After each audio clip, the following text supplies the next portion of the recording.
Hello বন্ধুরা, আজকে সকালবেলা স্নান করে রেডি হয়ে আর্ট স্কুলে এসেছিলাম যে আর্ট করাবো, কিন্তু ওয়েদারটা এত খারাপ, প্রচণ্ড বৃষ্টি, চারদিকে বৃষ্টি। আমি উপরতলায় বসে আছি, স্কুলের সংখ্যা দেখাচ্ছি, কোনো ছাত্র কোনো স্টুডেন্ট কেউ নেই, কারণ আসা সম্ভবই না। যে বৃষ্টি হচ্ছে এই বৃষ্টিতে ভাবেই একজন মানুষের পক্ষে এটা আসা সম্ভব না। দেখো অবস্থা, এটা আমাদের কোচবিহার। কালকে থেকে ভারী বৃষ্টি হয়েছে, আজকে সকাল থেকে মোটামুটি 8টা থেকে প্রচণ্ড বৃষ্টি, সব ভরে গেছে। তো আজকে ছাত্র আর হবে না, কারণ 8টা থেকে ক্লাস ছিল, 8:30টায় করা হয়েছে, তাও ছাত্র নেই।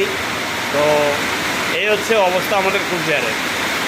সবাই প্রার্থনা করো কোচবিহারে যাতে বন্যা না হয়, কারণ অনেক গরিব মানুষ, অনেক অসহায় মানুষ বাস করে, যাদের বাড়িঘরও ঠিক নেই। বন্যা হলে তাদের অনেক অসুবিধা হবে।